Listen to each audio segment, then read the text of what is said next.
Assalamualaikum warahmatullahi wabarakatuh. Kami dari kelompok 7 ingin mempresentasikan rancangan teknis yang berjudul Sistem Daur Ulang Air Abu-abu untuk Penyaringan dan Sanitasi Rumah Tangga. Dengan anggota kelompok, saya sendiri Eka Nurmahya, Alna Fitri, dan Zaki Diaul Haq. Kemudian di sini table of content-nya yang pertama itu ada deployment diagram, yang kedua elektronik, yang ketiga mekanik, dan yang keempat casing.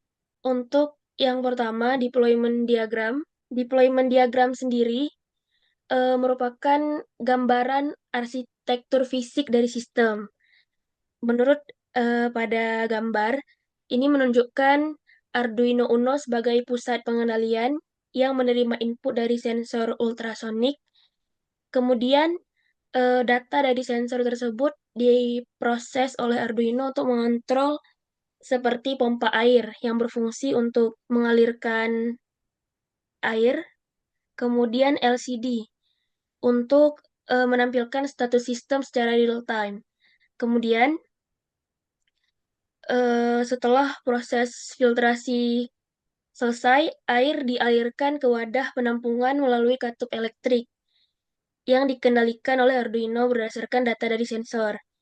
Semua perangkat ini mendapat supply dari baterai 9 volt dan otomatis akan mendaur ulang air abu-abu secara efisien. Selanjutnya akan dilanjutkan oleh Zaki. Selanjutnya elektronik. Untuk elektronik sendiri terdapat beberapa alat. Yang pertama terdapat power source yaitu baterai 9 volt yang dimana fungsinya itu sumber daya utama yang digunakan untuk menghidupkan rangkaian. Baterai ini terhubung ke breadboard untuk menyediakan tegangan bagi Arduino dan komponen lainnya. Selanjutnya terdapat Arduino Uno. Arduino Uno ini adalah mikrokontroler utama yang mengontrol seluruh sistem. Arduino menerima data dari sensor ultrasonik dan mengirim sinyal ke relay. Selanjutnya terdapat sensor ultrasonik yang dimana digunakan untuk mendeteksi ketinggian air dengan mengukur jarak antara sensor dan permukaan air. Lalu ada LCD display yang dimana digunakan untuk menampilkan informasi seperti jarak ketinggian air atau status katup yang terbuka atau tertutup. LCD terhubung ke Arduino melalui jalur komunikasi digital. Selanjutnya ada relay yang digunakan sebagai saklar elektronik untuk mengontrol katup solenoid berdasarkan sinyal dari audio. Kalau misalnya ketika relay aktif, katup solenoid akan mendapatkan daya untuk membuka aliran. Ketika relaynya tidak aktif, alirannya akan ditutup. Selanjutnya ada katup solenoid, yang dimana katup solenoid mengontrol aliran air secara mekanis dan membuka atau menutup aliran berdasarkan sinyal dari relay.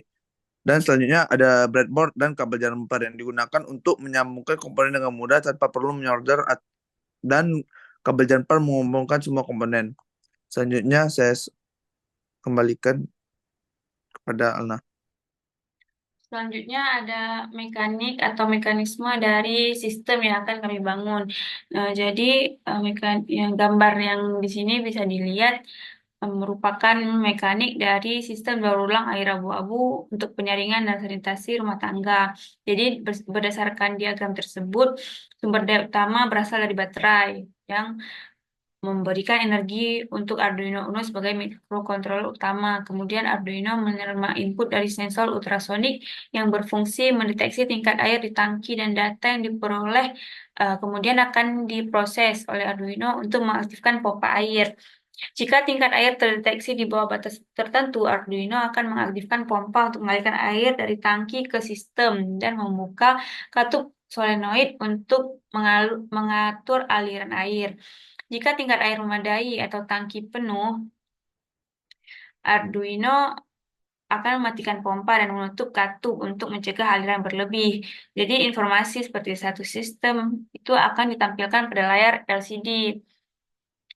Kemudian ini fungsinya untuk memudahkan dalam pemantauan operasi. Jadi kemudian air hasil daur ulang akan digunakan, air hasil daur ulang itu akan ditampung, kemudian difiltrasi dan akan digunakan sesuai dengan kebutuhan rumah tangga yang memungkinkan. Jadi ada beberapa hal yang memungkinkan, yaitu antara lain adalah menyiram tanaman, kemudian mengepel teras rumah, dan boleh juga untuk menyiram halaman rumah ataupun yang lain-lain yang memungkinkan untuk digunakan. Selanjutnya ada casing. Casing ini berfungsi sebagai pelindung komponen elektronik seperti Arduino dari paparan kondisi lingkungan luar yang dapat merusak atau mengganggu kinerja sistem. Jadi casing itu terbuat dari bahan plastik dan berwarna hitam. Keberadaan casing ini sangat penting untuk menjaga keamanan dan integritas komponen-komponen dalam sistem. Casing melindungi rangkaian elektron dari debu, kelembapan, dan cuaca yang dapat menyebabkan kerusakan. Jadi selain itu, casing juga mencegah untuk terjadinya kontak yang tidak diinginkan antara komponen listrik dengan lingkungan luar, sehingga mengurangi resiko kecelakaan atau gangguan pada sistem. Dengan desain casing yang baik, komponen internal terlindungi secara optimal dari faktor-faktor eksternal yang dapat mengganggu. Hal ini memastikan keandalan dan keamanan sistem secara keseluruhan saat dioperasikan. Eh, saya kembali kepada moderator. Baik, sekian dari kelompok kami. Assalamualaikum warahmatullahi wabarakatuh.